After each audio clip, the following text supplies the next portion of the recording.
But the moment didn't end when the cameras shut off. Word of the exchange traveled quickly through the town, and by the time Kennedy and his small team stepped outside, a handful of locals had gathered in not to cheer, but simply to be near something that felt rare, a conversation that had not turned into a battlefield.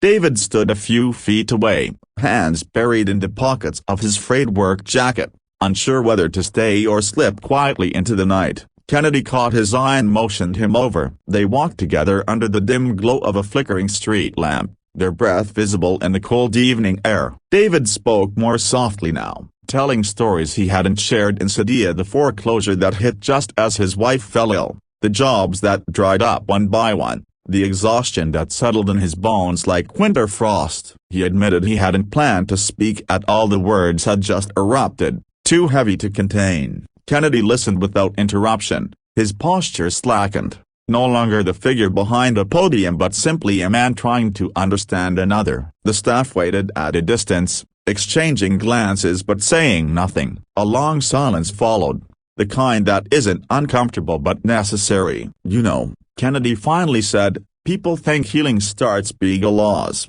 plans, headlines. But it starts right here. One person telling the truth, one person being heard." David nodded, wiping at his eyes with the back of his hand, embarrassed, but Kennedy pretended not to notice.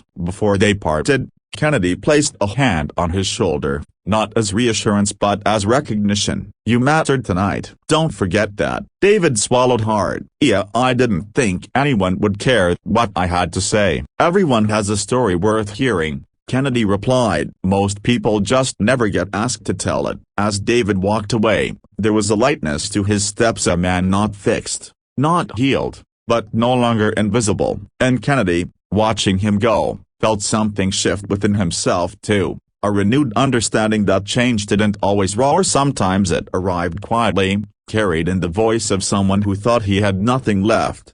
Later, when the buses rolled out and the town faded into the dark behind them, the moment lingered. It wasn't triumph or strategy, it was something far more fragile and far more enduring, a reminder that hope does not vanish all at once, nor does it return that way. It comes back in small, human pieces, in a hand on the shoulder, in a truth finally spoken, in the simple, stubborn belief that people, when they lean toward each other instead of away, can still rise.